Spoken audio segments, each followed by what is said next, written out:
تو دو باتیں ارشاد فرمائی اس حدیث میں.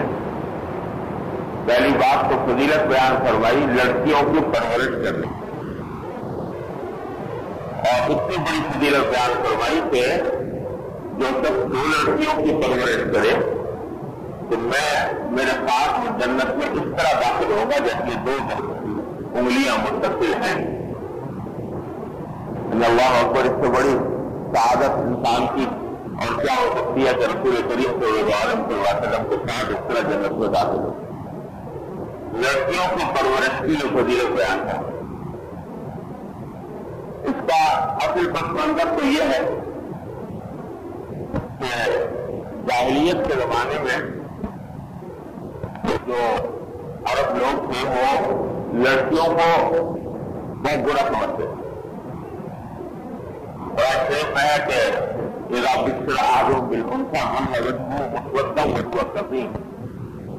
اگر کسی کو یہ خبر سنائی جاتی کہ تمہارے یہاں لڑکی پیدا ہوئی ہے تو اس کا چہرہ غم سے سیاہ پڑ جاتا تھا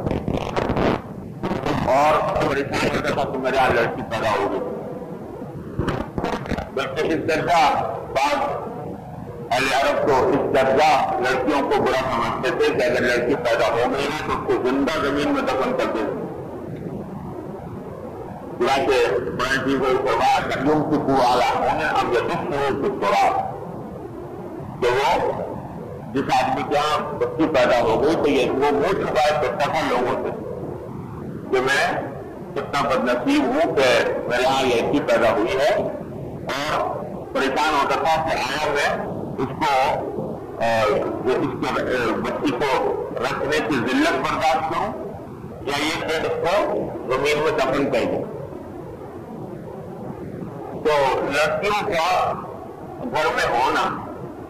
اور ان سے پرورش کرنا اس کو اہل عرب بہت مایوب سمجھتے تھے اور لڑکیوں کی کوئی قدر و قیمت نہیں تھی. تو اس معاشرے میں نبی کریم صلی اللہ علیہ وسلم نے فرمایا کہ یہ ساری جاہلیت کی باتیں ہیں، اور اگر کوئی شخص لوگوں سے تانوں اور عیب چینی کی پرواہ کیے بغیر لڑکیوں کی پرورش کرے تو اس کی اتنی فضیلت ہے کہ میرے ساتھ جنت میں داخل ہو. اصل پس منظر تو اس کا یہ ہے، اور اس جاہلیت کے اثرات اب بھی مسلمانوں کے اندر کچھ نہ کچھ پائے جاتے ہیں. لڑکا ہو جائے تو بڑی خوشی مناتے ہیں، اور لڑکی ہو جائے تو اگر زبان سے کچھ نہ کہے لیکن دل میں ایک غم کا احساس ہوتا ہے کہ وہ کاش لڑکا ہوتا لڑکی جو ہو. حالانکہ نبی کریم صلی اللہ علیہ وسلم نے لڑکوں کی پرورش کے بارے میں یہ بات نہیں فرمائی، لڑکیوں کی پرورش کے لیے اتنی بڑی عظیم بشارت عطا فرمائی. تو لڑکی تو ایک عظیم نعمت ہے، اگر کسی کے یہاں لڑکی پیدا ہو تو ایک عظیم نعمت ہے. اتنی بڑی نعمت ہے کہ نبی کریم صلی اللہ علیہ وسلم کے ساتھ جنت میں داخل ہونے کی بشارت اس کے اوپر دی گئی. اس لیے وہ کوئی رنجیدہ ہونے کی بات نہیں، کوئی پریشانی کی چیز نہیں، وہ تو اللہ تعالیٰ کی ایک نعمت ہے جس پر شکر ادا کرنا چاہیے کہ اللہ تبارک و تعالیٰ نے اس حدیث کا مصداق بننے کی توفیق عطا فرمائی. تو یہ جو ہمارے معاشرے میں بھی تھوڑا بہت اثر ابھی تک جاہلیت کا پایا جاتا ہے کہ لڑکیوں کو لڑکی ہونے سے غمزدہ ہونے لگتے ہیں، خاص طور سے اگر کسی شخص کے پاس نرینہ اولاد نہ ہو اور لڑکیاں ہی لڑکیاں ہوں تو وہ اپنے آپ کو بدنصیب سمجھتا ہے، اپنے آپ کو ستم رسیدہ سمجھتا ہے، غمگین ہوتا ہے. یہ سب باتیں جاہلیت کی ہیں. اللہ جل جلالہ ہی فیصلہ کرنے والے ہیں، وہی جانتے ہیں کہ کس کے حق میں کیا مفید ہے. اگر لڑکا ہوتا اور لڑکا ہو کر تمہارا نافرمان ہو جاتا اور وہ تمہیں تکلیفیں پہنچاتا تو وہ بہتر تھا کہ یہ لڑکی ہوئی اور اللہ تعالیٰ نے سعادت مند ادا فرمائی. تو اس واسطے یہ اللہ کی تقدیر پر راضی رہنا چاہیے کہ اللہ تبارک و تعالیٰ نے جو کچھ ہمارے حق میں لکھا ہے تقدیر کے اندر وہی ہمارے حق میں بہتر ہے. انسان پتہ نہیں لگا سکتا جس بات کی تمنا کر رہا ہے وہ تمنا اس کے آپ میں فائدہ مند ہوگی یا نقصان دہ ہوگی. تو اللہ جل جلالہ ہی جاننے والے ہیں، وہی عالم الغیب ہیں، وہی تمام کام باقاعدہ مایقون سے واقف ہیں. اس واسطے جانتے ہیں کہ کس آدمی کے لیے کیا چیز فائدہ مند ہے. وہ عطا فرما رہا ہے. تو اس لیے فرمایا جا کر تمنا ہوگا کیا کرو اپنی عبادت ملابات. اللہ تبارک و تعالیٰ کسی کو کوئی چیز عطا فرما دی، کسی کو کوئی چیز عطا فرما دی. اس بات کی تمنا نہ کرو کہ فلاں کو جو مل گئی وہ کیوں مل گئی اور مجھے کیوں نہ ملی. اللہ جل جلالہ کی تقسیم ہے. نحن قسمنا بینہم معیشتہم فی الحیاۃ الدنیا. ہم نے یہ تقسیم کر رکھی ہے، کس کو کیا دینا ہے. ہمیں بہتر جانتے ہیں کہ کس کے آپ کو کیا چیز فائدہ مند ہے. اس واسطے ان باتوں پر غمگین ہونا یہ سب جاہلیت کی باتیں ہیں. آج مجھے یہ سوچنا چاہیے کہ دیکھو اللہ تعالیٰ نے کتنی بڑی عظیم نعمت مجھے عطا فرمائی. وہ فضیلت من اعلیٰ جاریت ہے. 2 لڑکیاں آپ کی پرورش کرنے پر اتنا عظیم ثواب اللہ تعالیٰ نے عطا فرمایا. دوسری بات اس سے یہ بات معلوم ہوئی کہ بھائی یہ لڑکیوں کی پرورش تو بہرحال جب کسی کے یہاں پیدا ہو جائے تو کرنی ہوتی ہے، چاہے وہ مسلمان ہو یا کافر ہو، اور متقی پرہیزگار ہو، صالح نیک ہو یا فاسق تاجر ہو، اس کو لڑکیوں کی پرورش تو کرنی پڑتی ہے. لیکن اگر آدمی اس پرورش کے اندر اس حدیث کو مد نظر رکھے کہ جناب رسول اللہ صلی اللہ علیہ وسلم نے اتنی بڑی فضیلت بیان فرمائی ہے، میں اس لیے اس کی پرورش کر رہا ہوں، تو پورا عرصہ جو وہ اپنی بیٹی کے اندر خرچ کر رہا ہے وہ اللہ تبارک و تعالیٰ کی رحمت سے وہ اس کے لیے سب عبادت بن رہا ہے. سب عبادت کر رہا ہے. اس کے لیے اگر کمانا ہے تو عبادت، اس کو کھلانا ہے تو عبادت، اس کو تبدیل کرا رہا ہے تو عبادت، سارے کام عبادت ہے. اگر آدمی اس میں نیت یہ کر لے کہ میں نبی کریم سرور عالم صلی اللہ علیہ وسلم کے ارشاد پر عمل کرنے کے لیے یہ کام کر رہا ہے. یہ ہے وہ چیز جو مٹی کو بھی سونا بنانے والی ہے. تو اگر کرنا تو ہے لیکن کر لے نبی کریم صلی اللہ علیہ وسلم کی اتباع کی نیت سے تو اتنا عظیم اجر و ثواب اس کے لیے لکھا جاتا ہے، پوری زندگی عبادت بن جاتی ہے. یہ فضیلت ایک تو وجہ اس کی میں نے عرض کی کہ یہ تھی کہ لوگ لڑکیوں کو معیوب سمجھتے تھے، اور دوسری وجہ اس کی شاید یہ بھی ہو اللہ سبحانہ عالم کہ لڑکیوں کی پرورش جو ہے وہ لڑکوں کے مقابلے میں تھوڑی سی زیادہ نازک ہوتی ہے،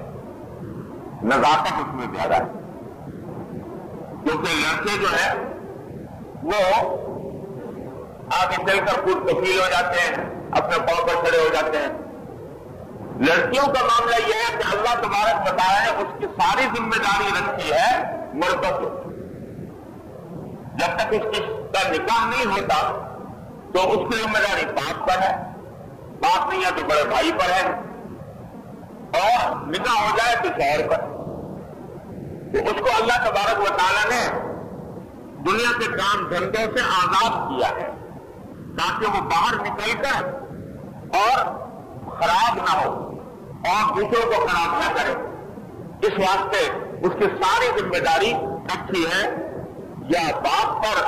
بھائی پر، یا بالآخر شوہر کے اوپر. تو ایک باپ کو اس کے اوپر خرچ بھی زیادہ کرنا پڑتا ہے بنسبت لڑکوں کو، اور دوسرا یہ ہے کہ اس کی تربیت نازک اس لیے ہے کہ ایک طرف تو اس کو حفاظت بھی کرنی ہے، اس کے حفاظت بھی کرنی ہے، اس کو باہر بھی نکالنے کے اندر بڑی احتیاط چاہیے، اور ساتھ ساتھ اس کی تعلیم و تربیت بھی کرنی ہے. تو تعلیم و تربیت کے ساتھ ساتھ اس کی حفاظت کا اہتمام بھی زیادہ نزاکت چاہتا ہے، زیادہ نازک کام ہے بنسبت لڑکوں کی طبیعت سے. اس واسطے بھی اس کی زیادہ فضیلت رکھی گئی ہے. تو اللہ جل جلالہ نے جس کسی کو یہ نعمت عطا فرمائی ہو، بچیوں کی نعمت، تو اس کو خوش ہونا چاہیے اور اللہ تعالیٰ کا شکر گزار ہونا چاہیے.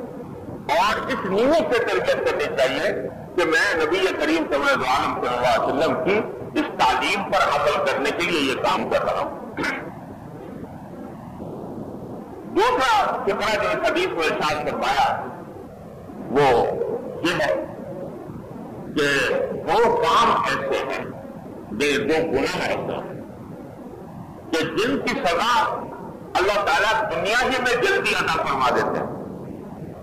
بہت سارے گناہ تو جو ہیں کہ جن کی سزا اللہ تعالیٰ نے مؤخر کر رکھی ہے آخرت کی طرف، کہ جب آخرت کا میں حساب و کتاب ہوگا، جنت جہنم کا فیصلہ ہوگا تو ان گناہوں کا کی سزا اس وقت ملے گی۔ لیکن یہ دو گناہ ایسے ہیں کہ ان کی سزا آخرت میں تو ہوگی ہی، لیکن آخرت سے پہلے دنیا کے اندر بھی اس کی سزا انسان کو مل جاتی ہے کسی نہ کسی وقت۔ اللہ تعالیٰ محفوظ رکھے۔ اور یہ مضمون یہاں تو مختصر الفاظ میں آیا ہے، لیکن ابو داؤد اور ترمذی وغیرہ کی حدیث میں زیادہ تفصیل کے ساتھ آیا کہ یہ دو گناہ ایسے ہیں کہ اللہ جل جلالہ دنیا کے اندر آخرت کے عذاب کے علاوہ کے الفاظ حدیث میں موجود ہے کہ آخرت کے عذاب کے علاوہ وہ تو ملے گا، لیکن اس سے پہلے دنیا کے اندر بھی اس کی سزا انسان کو مل جاتی ہے کسی نہ کسی طرح۔ ایک گناہ ہے بغی کے معنی ظلم، کسی بھی انسان پر ظلم کر، یہ ایسا گناہ ہے کہ اللہ تبارک و تعالیٰ اس کی سزا آخرت میں بھی دیتے ہیں اور دنیا کے اندر بھی عطا فرما دیتے ہیں۔ بعض اوقات اللہ جل جلالہ کی طرف سے ڈھیل ہوتی ہے۔ پھر قرآن کریم میں فرمایا کہ سنستدرجهم من حيث لا يعلمون وأملي لهم إن كيدي متين، کہ ہم بعض اوقات ڈھیل دیتے ہیں لوگوں کو۔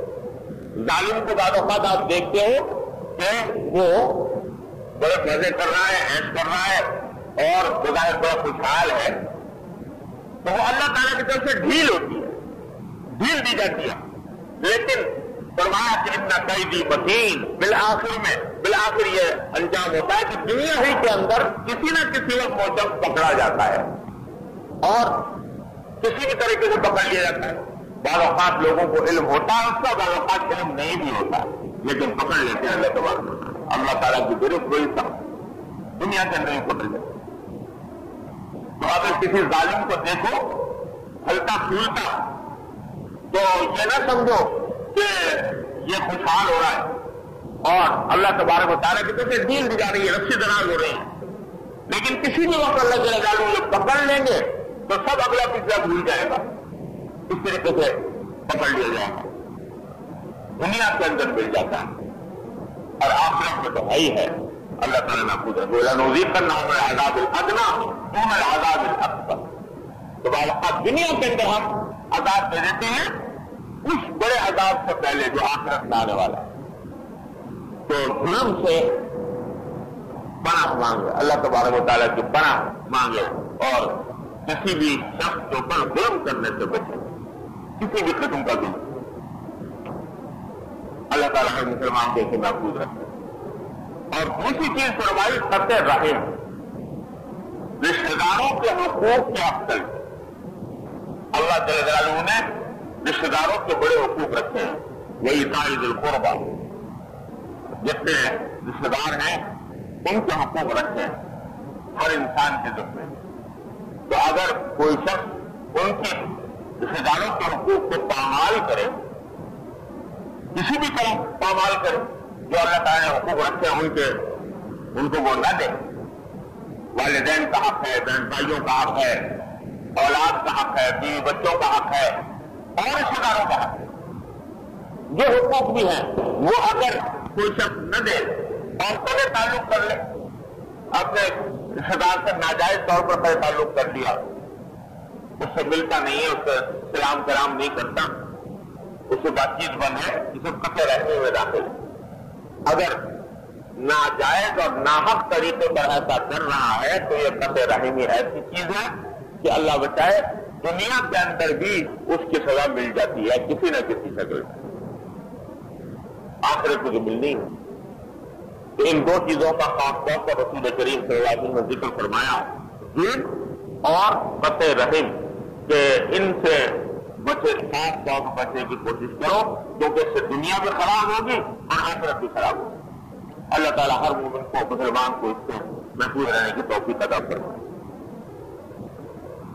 اللہ اگلی حدیث ہے عن ابی ہریرہ رضی اللہ تعالی عنہ ان رسول اللہ صلی اللہ علیہ وسلم قال ان اولیاء یوم القیامۃ المتقون وان کان نسب اقرب بالنسب فلا یأتین الناس بالاعمال وتأتون بالدنیا تحملونها على رقابکم فتقولون یا محمد فأقول هكذا وهكذا لا وأعرض في كلا الصيف۔ حضرت ابو ہریرہ رضی اللہ تعالیٰ روایت فرماتے ہیں کہ نبی کریم صلی اللہ علیہ وسلم نے فرمایا کہ ان اولیاء یوم القیامۃ المتقون، کہ میرے حقیقی دوست قیامت کے دن وہ لوگ ہوئے ہیں جو تقوی رکھنے والے متقی لوگ، وہ ہیں میرے حقیقی دوست اور میرے حقیقی قریب۔ اور وَإِن كَانَ نَسَبٌ أَقْرَبَ مِن نَسَب، یعنی اگر کسی شخص کا نسب مجھ سے زیادہ قریب ہے، رشتہ داری کے تعلق زیادہ قریب ہے مجھ سے دوسرے کے مقابلے میں، تو رشتہ داری کا تعلق کام نہیں آئے گا آخرت میں، بلکہ حقیقت میں مجھ سے قریب وہ ہوگا کہ جو میری تعلیمات پر عمل کرنے والا ہو، تقوی اختیار کرنے والا ہو۔ اور دوسری روایت میں آتا ہے کہ آپ کو فرمایا ان اولیائی الا المتقون، یہاں تو مثبت جملہ ہے کہ نہ اولیائی المتقون، دوسری روایت میں آتا ہے ان اولیائی الا المتقون، کہ میرے حقیقی رشتہ دار، میرے حقیقی دوست وہی ہیں جو متقی ہیں۔ اور چاہے نسب کا تعلق کسی کا زیادہ ہو دوسرے سے، اس سے کوئی فرق نہیں پڑتا۔ اصل بات یہ ہے کہ تقوی پر عمل کرنے والا جتنا زیادہ ہوگا اتنا ہی مجھ سے زیادہ قریب ہوگا۔ اور جہاں تک مجھے یاد ہے یہ جملہ نبی کریم صلی اللہ علیہ وسلم نے ارشاد فرمایا تھا ایک خاص موقع پر، وہ موقع بھی بڑا عجیب تھا۔ یہ حضور اقدس صلی اللہ علیہ وسلم کی حیات طیبہ کے آخری سال کی بات ہے، جبکہ آپ کو دنیا سے تشریف لے جانے میں 1 سال باقی تھا۔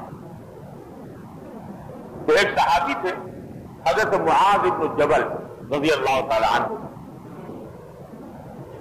عجیب ان کا تعلق تھا رسول کریم صلی اللہ علیہ وسلم کے ساتھ، بڑا پیار تھا، بڑے محبت کا تعلق تھا حضرت معاذ بن جبل رضی اللہ عنہ۔ انصاری صحابہ میں سے تھے اور بڑے قریب تھے رسول کریم صلی اللہ علیہ وسلم، آپ کو ان سے بڑی محبت کی، حضرت معاذ کو حضور اقدس صلی اللہ علیہ وسلم سے بڑی محبت کی، بڑی بے تکلفی کا تعلق۔ آخر سال جب آیا آپ کی حیات طیبہ کا آخر سال، تو آپ اس وقت یمن کا علاقہ جو تھا وہ جزیرہ عرب کا بالکل آخری سرا تھا، اس جگہ کے لوگ مسلمان ہو گئے تھے، تو وہاں ضرورت تھی اس بات کی کہ کوئی عالم صحابی جائے وہاں پر اور جا کر دین کے احکام لوگوں کو سکھائے اور دین کی تعلیم اور تربیت اور تبلیغ اور دعوت کا کام کرے اور ان کے لیے ان کے مقدمات کے فیصلے وغیرہ بھی کرے۔ تو حضور اکرم صلی اللہ علیہ وسلم نے معاذ بن جبل رضی اللہ عنہ کا انتخاب کرنا ہے یمن بھیجنے کے لیے، ان کو یمن کا حاکم مقرر فرمایا اور ساتھ میں ان کو اس بات کی تاکید فرمائی کہ وہاں جا کر دین کی تعلیم دیں، دین کے احکام لوگوں کو سکھائیں اور ساتھ ساتھ لوگوں کے مقدمات کے فیصلے بھی کریں، قاضی بھی بن کر بھیجا، مفتی بنا کر بھیجا، قاضی بنا کر بھیجا، معلم بنا کر بھیجا اور حاکم بنا کر بھیجا۔ یہ ساری ذمہ داریاں حضرت معاذ بن جبل رضی اللہ عنہ کو سونپی نبی کریم صلی اللہ علیہ وسلم۔ اور جب جانے کا وقت آیا حضرت معاذ بن جبل کے مدینہ منورہ سے روانہ ہونے کا وقت آیا تو روایات میں آتا ہے کہ سرکار دو عالم صلی اللہ علیہ وسلم خود برف سے نفیس ہے تو معاذ کو رخصت کرنے کے لیے ساتھ چلے اور اس شان سے ساتھ چلے کہ معاذ کو تو سوار کر دیا سواری پر اور خود سواری کی بات پکڑ کر سرکار دو عالم ہے سواری کی بات پکڑ کر ساتھ ساتھ جا رہے ہیں اور بات کو چونکہ لمبا سفر طے کرنے کا لہٰذا سواری پر سوار کو کر دیا لیکن مدینہ منورہ سے نکلنے تک سرکار دو عالم صلی اللہ علیہ وسلم ان کو سواری کی بات بغیر کر ساتھ چلتے رہے اس واسطے حضور صلی اللہ علیہ وسلم کے محبوب صحابہ کرام میں چلتے حضرت معاذ رضی اللہ عنہ پر بھی پتہ نہیں کیا گزر رہی ہوگی کہ سرکار دو عالم صلی اللہ علیہ وسلم سے جدائی اور پھر دور جا رہے ہیں اس زمانے میں ہوائی جہازوں کا اور گاڑیوں کا موقع تھا نہیں پیدل اور اونٹوں پر گھوڑوں میں سفر ہوا کرتے تھے جنگل بڑا سینکڑوں میل دور کا علاقہ تھا وہاں جانا اور پتہ نہیں حضور اکرم صلی اللہ علیہ وسلم کی دوبارہ کس وقت زیارت نصیب ہو تو ان کے دل پر بھی ایک صدمہ تھا اس صدمے کے بعد اس صدمے کے اوپر ایک اور چوٹ لگی اس طرح کہ سرکار دو عالم صلی اللہ علیہ وسلم جب مدینہ منورہ سے باہر نکل گئے تو معاذ سے کہا کہ اے معاذ شاید اس سال کے بعد تم جب واپس آؤ تو مجھے نہ دیکھو اور تم میری خبر کرو تو اس طرح فرض معاذ کو نبی کریم صلی اللہ علیہ وسلم سے جدائی کا صدمہ اور اوپر سے سرکار نے یہ بھی کروا دیا کہ اے معاذ کا تم جب آؤ تو مجھے نہ دیکھو میری قبر پر آؤ تو معاذ رضی اللہ تعالیٰ نہ جانے کب سے سرکار دو عالم صلی اللہ علیہ وسلم کی جدائی کا صدمہ دل میں لیے بیٹھے تھے جب یہ فکرہ سنا تو ان کے آنکھوں سے آنکھوں کا فوارہ چھوٹ نکلا کہ اب سرکار دو عالم صلی اللہ علیہ وسلم کی زیارت مقدر میں نہیں ہے آخری بار زیارت ہو رہی ہے اس کے بعد کوئی زیارت مقدر میں نہیں ہے تو آنکھوں سے آنسو جاری ہو گئے سرکار دو عالم صلی اللہ علیہ وسلم کے بارے میں روایات میں آتا ہے جو ایسے عام حالات میں سرکار دو عالم صلی اللہ علیہ وسلم کو سے ثابت نہیں ہے کہ آپ نے کوئی جذباتیت کا مظاہرہ فرمایا ہو لیکن اس موقع پر روایات میں آتا ہے کہ سرکار دو عالم صلی اللہ علیہ وسلم نے حضرت معاذ کی طرف ایک نظر ڈال کر اور پھر مدینہ منورہ کی طرف رخ کر لیا مدینہ منورہ کی طرف چہرہ پھیر لیا اور یہ جملہ اس وقت ارشاد فرمایا کہ اے معاذ ان اولیاء الا المتقون کہ اے معاذ یاد رکھو کہ میرے قریب اور میرے دوست اور میرے رشتے دار وہ لوگ ہیں جو متقی اور پھر فرمایا کہ اگر تم جہاں پر بھی ہو کسی دنیا کے کسی بھی گوشے میں ہو اور میری سنتوں پر عمل پیرا ہو تو تم مجھ سے قریب ہو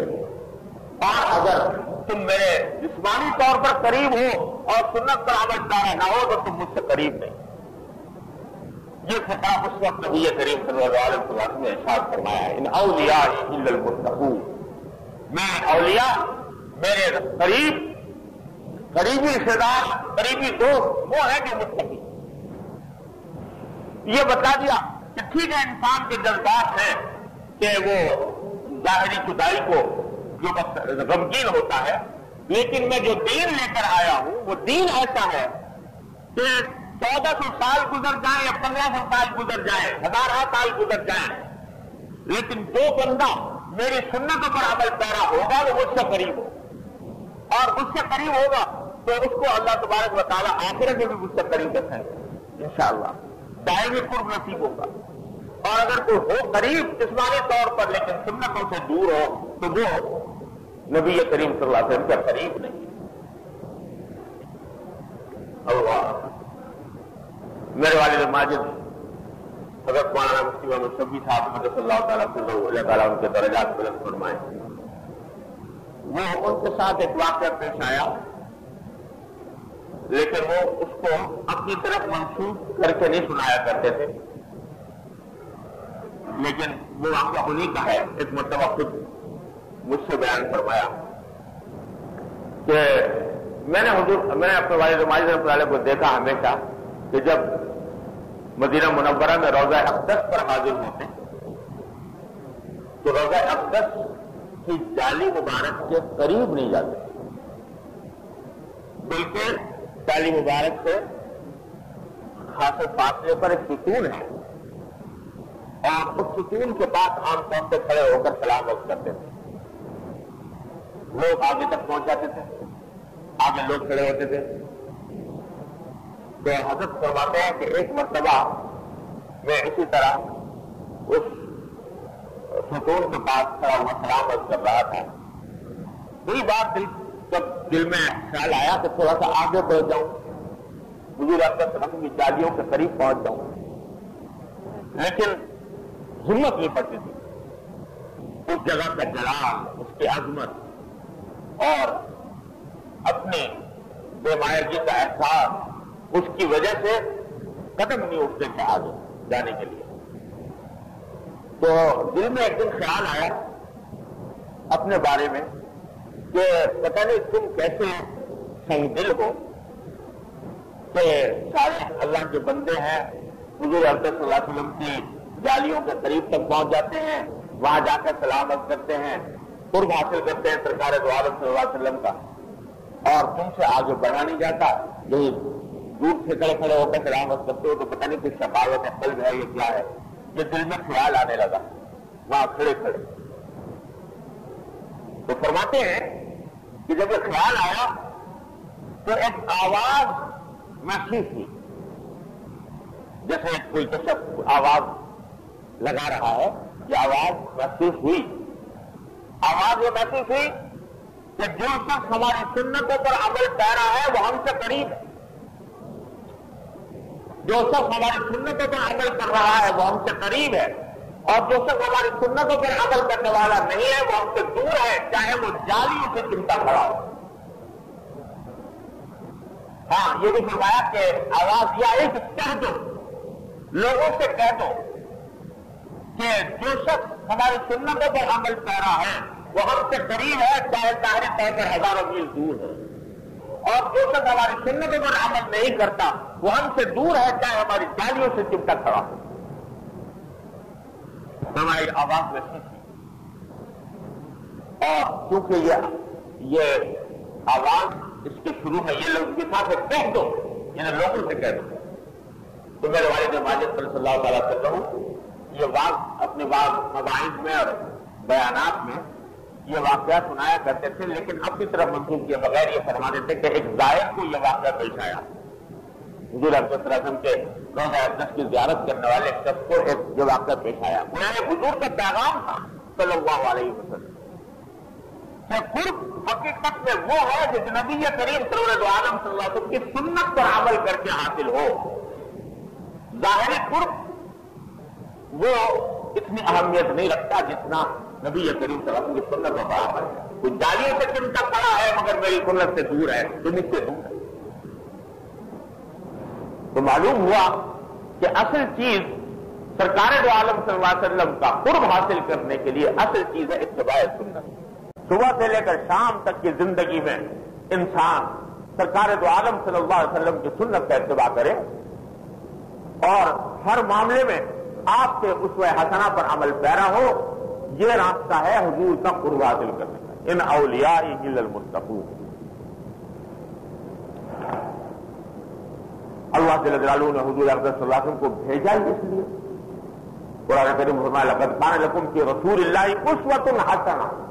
ہم نے بھیجا ہی حضور اقدس صلی اللہ علیہ وسلم کو اس دنیا میں اس لیے ہے تاکہ یہ ایک نمونہ بن کر تمہارے سامنے رہے. اس نمونے کی نقل اتارو، ہر چیز میں نقل اتارو، ان کی رفتار میں، ان کے گفتار میں، ان کے کردار میں، ان کے لباس میں، ان کے پوشاک میں، ان کی وضاحت میں، ہر چیز میں ان کی نقل اتارو. اور جس چیز میں جتنی نقل ان کی اتارو گے اتنا ہی قرب حاصل ہوگا. یحببکم اللہ، اللہ تعالیٰ بھی تمہیں محبوب بنائے. تو حدیث کا منشا در حقیقت ہے اتباع سنت کی اہمیت بتانا، اور یہی وہ راز ہے جو پا گئے تھے حضرات صحابہ کرام رضی اللہ تعالیٰ عنہ اجمعین. یہ راز پا گئے کہ ساری زندگی کا حاصل یہ تھا کہ زندگی کے ہر شعبے میں جناب رسول اللہ صلی اللہ علیہ وسلم کے اسوہ حسنہ کی اتباع ہو جائے. حتیٰ کہ بظاہر وہ باتیں جن کو چھوٹی چھوٹی باتیں سمجھا جاتا ہے، ان کے اندر بھی صحابہ کرام کا طرز عمل یہ تھا کہ وہ رسول کریم صلی اللہ علیہ وسلم کی سنت پر عمل کرنے کو ساری دنیا کے منافع پر ترجیح دیتے. روایت میں آتا ہے کہ حضرت عثمان رضی اللہ تعالیٰ عنہ، حضرت عثمان ابن عفان رضی اللہ تعالیٰ عنہ تیسرے خلیفہ حضور صلی اللہ علیہ وسلم، یہ صلح حدیبیہ کے موقع پر حضور اکرم صلی اللہ علیہ وسلم نے ان کو کفار مکہ سے مذاکرات کرنے کے لیے بھیجا تھا. مکے کے کافروں نے حضور اکرم صلی اللہ علیہ وسلم کو اور صحابہ کرام کو روک دیا تھا عمرہ کرنے سے، مکے میں داخل ہونے سے منع کر دیا تھا. صحابہ کرام میں بڑا جوش و خروش تھا. حضور اکرم صلی اللہ علیہ وسلم نے عثمان کو اپنا ایلچی نمائندہ بنا کر کفار مکہ کے پاس بھیجا مذاکرات کرنے کے لیے. تو حضرت عثمان رضی اللہ تعالیٰ عنہ مکہ مکرمہ میں جا کر اپنے ایک عزیز کے ہاں ٹھہرے اور رات کو وہاں قیام کیا. اگلے دن مکہ مکرمہ کے سرداروں سے ملاقات کے لیے وقت طے تھا، وہاں جانا تھا. تو جب جانے لگے، روانہ ہونے لگے، تو جس رشتے دار کے گھر میں مقیم تھے اس نے دیکھا کہ حضرت عثمان رضی اللہ عنہ کا جو ازار ہے یعنی تہبند، وہ ٹخنوں سے اوپر نصف ساق تک ہے اٹھا ہوا ہے. تو اہل عرب کے ہاں یہ تھا رواج کہ جتنا تہبند اور پاجامہ جتنا نیچے لٹکا ہوا اتنا ہی اس کے آدمی کی شرافت اور اس آدمی کی وقار زیادہ سمجھی جاتی تھی. سرداری کی علامت یہ تھی کہ آدمی کا پانچا جو ہے وہ ٹخنوں سے نیچے لٹکا ہوا اور زمین کے اوپر گزرتا ہوا جا رہا ہو. عرب لوگ اس پر فخر کرتے تھے. ایک عرب کا شاعر ہے، وہ حماقہ میں اس کے شعر آتا ہے کہ اذا مصطبحت اربعا خط میزری، کہ جب میں صبح کو شراب کے 4 جام چڑھا کر نکلتا ہوں تو میرا جو پاجامہ ہے یا تہبند ہے وہ زمین پر لکیریں بناتا ہوا جاتا ہے. یعنی اس کو اپنے لیے باعث فخر سمجھتے ہیں. تو ان کے نزدیک سب سے زیادہ قابل فخر وہ آدمی تھا جس کا نیچے لٹکا ہوا ہو ازار. حضرت عثمان رضی اللہ تعالیٰ عنہ کا ازار دیکھا کہ وہ تو ٹخنوں سے اونچا ہے. تو انہوں نے کہا جو ان کے عزیز تھے کہ حضرت اس موقع پر کم از کم آپ اپنا ازار جو ہے نیچے کر لیجیے تاکہ یہ لوگ آپ کو حقیر نہ سمجھیں، کیونکہ ان سے مذاکرات کرنے جا رہے ہیں تو ذرا ان کے سامنے ذرا بن ٹھن کر جائیں اور ایسے بن کر جائیں کہ جو ان کے لیے قابل وقات ہوں، ان کے دل میں وقت پیدا ہو. اس حالت میں آپ جائیں گے تو وہ بے وقت ہی کریں گے آپ. اس واسطے یہ وقت کا تقاضا یہ ہے کہ اس وقت ایسا کریں. حضرت عثمان رضی اللہ تعالیٰ نے سنا تو فوراً جواب میں یہ فرمایا کہ لا ہاکذا عزرت صاحبنا صلی اللہ علیہ وسلم، میں یہ کام نہیں کر سکتا ان کو خوش کرنے کے لیے، وقت پیدا کرنے کے لیے. ہمارے آقا نبی کریم سرور دو عالم صلی اللہ علیہ وسلم کا اعزاز تو ایسا ہی ہوتا ہے، لہذا میں تو اسی حالت میں جاؤں گا، کوئی وقت کرے یا نہ کرے مجھے اس کی پرواہ نہیں، لیکن مجھے نبی کریم سرور دو عالم صلی اللہ علیہ وسلم کی سنت کی اتباع کرنی ہے، اس واسطے اسی حالت میں جاؤں. یہ تھا صحابہ کرام کا مزاج کہ ایک ایک چیز میں نبی کریم سرور دو عالم صلی اللہ علیہ وسلم کی سنت کا اتباع. اسی کا نتیجہ یہ تھا کہ ساری دنیا سے عزت کرائی، ساری دنیا سے اپنی عظمت کا لوہا منوایا اور ساری دنیا کو زیر نگی کیا اسی حالت میں. اور آج ہم لوگ نبی کریم صلی اللہ علیہ وسلم کی سنتوں کو ضرورت کی بات ہے، یہ وقت کا یہ تقاضا ہے، اس وقت کا یہ تقاضا ہے، اس کی بنیاد پر نبی کریم صلی اللہ علیہ وسلم کی سنت کو نظر انداز کر دیا لوگوں کو، دشمنوں کو خوش کرنے کے لیے، اپنے دشمنوں کو خوش کرنے کے لیے، ان کے دل میں اپنی عزت پیدا کرنے کے لیے. لیکن یاد رکھو عزت ایک ڈھیلا برابر پیدا نہیں کر سکے حضور اقدس صلی اللہ علیہ وسلم کی سنت کو چھوڑ کر، سر سے لے کر پاؤں تک اپنے آپ کو غرق کر لیا انہی کے طور طریق میں، انہی کے انداز و ادا میں، لیکن روز پٹائی ہوتی ہے ان کی طرف، اور آج بھی ذلیل کے ذلیل۔ اگر نبی کریم سرور دو عالم صلی اللہ علیہ وسلم کی سنت کی اتباع کا راستہ اختیار کر لو تو اللہ کی رحمت سے عزت آج بھی اسی میں ہے۔ تو فرمایا کہ اولیائی الا المتقون، میرے سے قریب حقیقت وہی لوگ ہیں جو کہ تقوی اختیار کرنے والے ہیں اور متبع سنت۔ تو سب سے بڑی دولت اس کائنات میں حقیقت میں اگر دیکھو، سب سے بڑی دولت اتباع سنت رسالت محمد صلی اللہ علیہ وسلم۔ اللہ تعالیٰ اپنے فضل و کرم سے اپنے رحمت سے ہم سب کو عطا فرما دے۔ ہمارے حضرت والا قدس اللہ تعالیٰ سرہ حضرت مجدد صاحب رحمۃ اللہ علیہ کا یہ مقولہ نقل فرمایا کرتے تھے،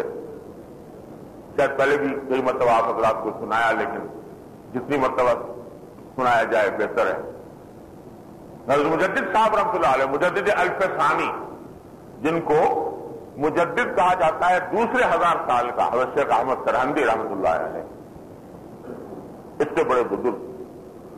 وہ فرماتے تھے کہ میں نے اپنے جب سے تعلیم شروع کی، تو تعلیم شروع کرنے کے بعد جتنے علوم سے تفسیر، حدیث، فقہ، ہر تمام علوم ظاہر کی تکمیل کی اور الحمدللہ ان علوم میں کمال حاصل کیا۔ کمال حاصل کرنے کے بعد پھر میں نے سوچا کہ یہ جو تصوف کے جو علوم ہیں ان کو حاصل کیا جائے، تو تصوف کے سارے علوم حاصل کیے۔ صوفیاء کرام کے جو 4 سلسلے مشہور ہیں، نقشبندیہ، قادریہ، چشتیہ، سہروردیہ وغیرہ، ان سب کی طریقوں کو دیکھا اور برتا، ان سب پر عمل کیا، یہاں تک کہ یہ سارے جتنے بھی طریقے تھے ان بزرگوں کے، وہ سب پر عمل کر کے ایک ایسے مقام پر اللہ تعالیٰ نے مجھے پہنچایا کہ اس مقام کے بارے میں اگر میں زبان سے کوئی بات کہوں تو لوگ پتہ نہیں کیا سمجھے کہ یہ زندیق ہو گیا یا کافر ہو گیا، لیکن واقعہ یہ ہے کہ اللہ تعالیٰ نے مجھے وہ مقام عطا فرمایا۔ اصل اور ذل کا لفظ استعمال فرماتے ہیں حضرت مجدد صاحب کہ میں نے اصل کے مقام تک، ذل کے مقام پر تک پہنچا، پھر اصل کے مقام تک پہنچا۔ اور ایک مقام پر یہ کہتے ہیں کہ چاہے کوئی کتنا ہی مجھے جھٹلائے، لیکن یہ واقعہ ہے کہ حالت کشف میں خود نبی کریم سرور دو عالم صلی اللہ علیہ وسلم نے اپنے رستے مبارک سے مجھے خلعت پہنایا، کشف کی حالت میں۔ اللہ کے بندوں کو بعض اوقات اس قسم کا کشف بھی ہوتا ہے۔ یہ سب کچھ ہو گیا، یہ سارے مقامات حاصل کرنے کے بعد، علوم ظاہر، علوم باطن حاصل کرنے کے بعد، یہ سب کچھ سارے کوچوں کی سیر کرنے کے بعد میں ایک دعا کرتا ہوں، اور اس دعا پر جو شخص آمین کہے گا انشاءاللہ اس کی بھی مغفرت ہو جائے گی۔ دعا یہ کرتا ہوں کہ اے اللہ مجھے ساری زندگی اتباع سنت کی توفیق عطا فرما، آمین۔ یا اللہ مجھے اتباع سنت ہی پر موت عطا فرما، آمین۔ اور یا اللہ مجھے نبی کریم صلی اللہ علیہ وسلم کی سنتوں کی اتباع ہی کی حالت میں اپنی بارگاہ میں حاضری کی توفیق عطا فرما، آمین۔ فرمایا کہ یہ سارے مقامات سیر کرنے کے بعد حاصل یہ نکلا کہ اصل چیز اتباع سنت ہے، جو نبی کریم صلی اللہ علیہ وسلم کی سنت کی اتباع ہے زندگی کے ہر شعبے میں۔ تو ساری کوششیں اور سارے تصور، سارے طریقہ، ہر چیز کا خلاصہ اگر دیکھو تو اتباع سنت رسالت محمد صلی اللہ علیہ وسلم۔ تو اسی لیے ہمارے حضرت فرما دیتے، ہمارے حضرت والا نے اس وقت رسول اکرم صلی اللہ علیہ وسلم تعلیف فرمائی، سرکار دو عالم صلی اللہ علیہ وسلم کی سنتوں کے بیان میں صبح سے لے کر شام تک کی زندگی میں انسان کو کن کن سنتوں پر عمل کرنا چاہیے، وہ ساری تفصیل سے موجود تو ہمارے سے اس لیے کی تاکہ یہ ایک آئینہ ہو ہمارے سامنے کہ دیکھو ہم صبح سے شام تک کی زندگی میں کہاں حضور کی سنت کی اتباع کر رہے ہیں، کہاں نہیں کر رہے، سر سے لے کر پاؤں تک، اور نشست و برخاست، گفتار، کردار، رفتار، ہر چیز میں حضور اقدس صلی اللہ علیہ وسلم کے طریقوں پر عمل، دوسروں کے ساتھ معاملات، اخلاق، معاشرت، ہر چیز میں سرکار دو عالم صلی اللہ علیہ وسلم کے طریقوں پر عمل۔ اللہ تعالیٰ کی رحمت سے اپنے فضل و کرم سے ہم سب کو توفیق عطا فرمائے۔ آگے اس حدیث میں ارشاد فرمایا حضور اقدس صلی اللہ علیہ وسلم کہ فلا یاتین الناس بالاعمال وتاتون بالدنیا تحملونها على رقابکم فتقولون یا محمد فاقول هكذا وهكذا لا وهذا في كلا الصيف۔ فرمایا کہ جب اصول تو یہ بتا دیا کہ میرا قریب رشتہ دار یا قریبی دوست وہ ہے جو متقی ہو، تقوی اختیار کرنے والا۔ آگے فرمایا کہ ایسا نہ ہو کہ دوسرے لوگ تو آئے میرے پاس اس حالت میں کہ وہ ان کے پاس ان کے نامہ اعمال میں تقوی اور نیکیاں ہوں، نیکیوں کے اعمال ہوں، اور تم اس حالت میں آؤ کہ اپنی گردنوں پر دنیا سوار کی ہوئی ہو، تم نے دنیا سوار کی ہوئی ہو اور آ کر مجھے پکارو کہ اے محمد صلی اللہ علیہ وسلم، پکارو کہ ہمیں بچائیے اس دنیا کے عذاب سے، تو میں اس وقت دائیں اور بائیں گردن پھیر کر کہوں گا کہ نہیں، میں تمہیں نہیں بچا سکتا۔ یہاں اس حدیث میں اختصار ہے، دوسری حدیث میں تفصیل آتی ہے، اور در حقیقت یہ ایک آیت کریمہ کی تفسیر ہے۔ قرآن کریم میں باری تعالیٰ نے ارشاد فرمایا وَمَن يَغْلُلْ يَأْتِ بِمَا غَلَّ يَوْمَ الْقِيَامَةِ، کہ جو شخص خیانت کرے، اس وقت خاص طور پر ذکر ہے مال غنیمت کا خیانت کا، جہاد کے اندر جو مال غنیمت حاصل ہوتا تھا اس کو ناحق لے لینا، اس میں خیانت کرنا، لیکن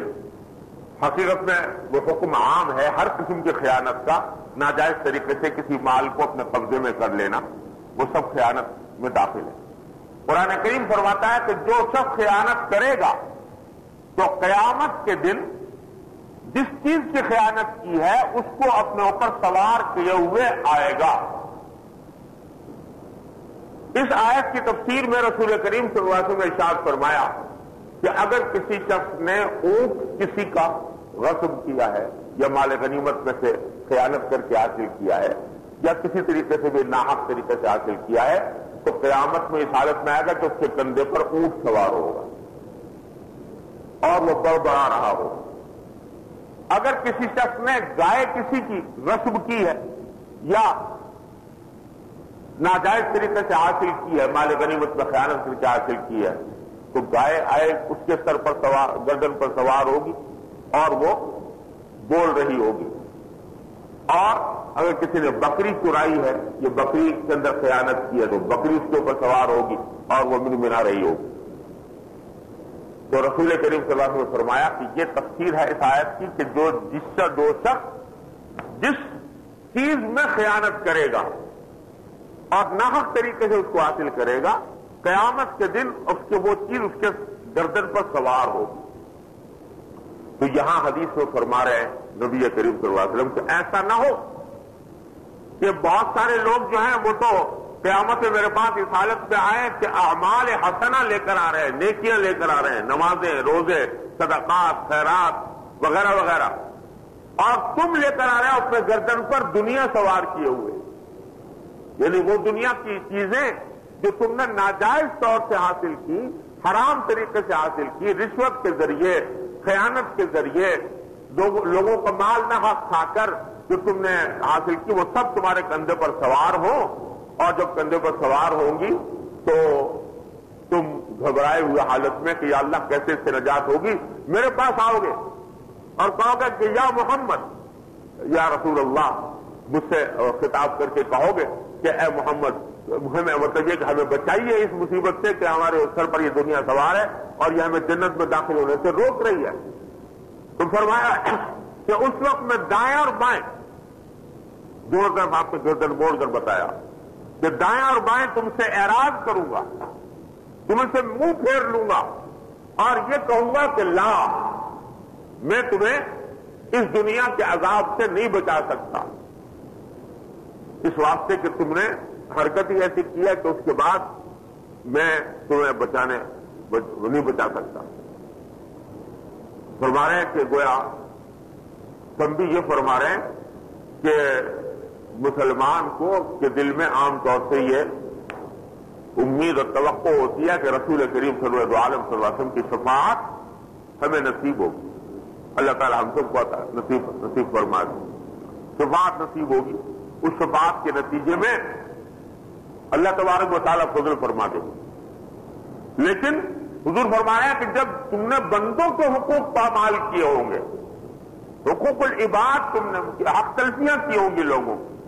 اور حقوق العباد کو پامال کر کے ناجائز طریقے سے دنیا اکٹھی کی ہوگی, تو تم مجھ سے آ کے کتنی بھی فریاد کرو میں تمہاری مدد نہیں کر سکتا, بلکہ چاروں طرف دائیں اور بائیں اعراض کر کے کہوں گا کہ نہیں میں تمہاری مدد نہیں کرتا. آپ اندازہ لگائیے کہ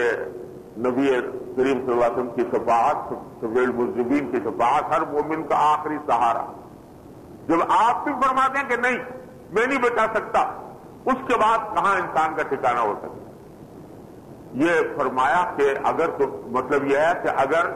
کوئی ایسی غلطی ہوتی, ایسا گناہ ہوتا جس کا اثر انسان کی ذات کی حد تک محدود ہے, تو اس میں تمہاری شفاعت کر دیتا, سفارش کر دیتا. لیکن حقوق العباد ایسی چیز ہے, بندوں کے حقوق ایسی چیز ہیں, بار بار آپ سے عرض کرتا رہتا ہوں کہ جب تک کہ وہ صاحب حق معاف نہ کرے اس وقت تک معافی نہیں ہوتی. لہذا رسول کریم صلی اللہ علیہ وسلم فرمایا کہ کہیں ایسا نہ ہو کہ تم اس حالت میں آؤ میرے پاس کہ دنیا تمہیں جمع کر رکھی ہو ناجائز سے, رشوت سے, دھوکے سے, فریب سے, غصب کر کے کسی بھی طریقے سے ناجائز اور ناحق طریقے سے دنیا جمع کی ہوئی, تو پھر انجام یہ ہونا ہے. اللہ تعالیٰ ہر مسلمان کو محفوظ فرمائے. تو بھائی اس میں تنبیہ یہ فرما دی کہ جو کچھ دنیا کا ساز و سامان تمہارے پاس, کسی بھی قسم کا ساز و سامان تمہارے پاس ہے, اس ساز و سامان کے بارے میں بہت احتیاط کے ساتھ دیکھو کہ کہیں ایسا تو نہیں کہ ناحق آیا ہو تمہارے پاس. روپیہ, پیسہ, ساز و سامان, دنیا کی اور کوئی چیز اگر ناجائز اور ناحق طریقے پر آئی ہے, حرام طریقے پر آئی ہے, تو یہ تمہارے گلے کا پھندا بننے والی ہے قیامت کے دن. اس سے اپنی جان چھڑانے کی کوشش کرو خدا کے لیے کسی نہ کسی طرح, کہ یہ تمہارے لیے عذاب کا سبب نہ بنے. اللہ جل جلالہ اپنے فضل و کرم سے, اپنی رحمت سے ہم سب کو اس پر عمل کی توفیق عطا فرمائے. اللهم صل على سيدنا مولانا محمد وعلى ال محمد كما صليت على ابراهيم وعلى ال ابراهيم. ربنا ظلمنا انفسنا وان لم تغفر لنا وترحمنا لنكونن من الخاسرين. ربنا ظلمنا انفسنا وان لم تغفر لنا وترحمنا لنكونن من الخاسرين. ربنا ظلمنا انفسنا وان لم تغفر لنا وترحمنا لنكونن من الخاسرين. ربنا آتنا في الدنيا حسنة وفي الآخرة حسنة وقنا عذاب النار. یا ارحم الراحمین اپنے فضل و کرم سے رحمت سے ہمارے تمام گناہوں کو معاف کرنا. یا اللہ ہمارے تمام چھوٹے بڑے اگلے پچھلے خفیہ علانیہ ہر طرح کے گناہوں کو معاف کرنا.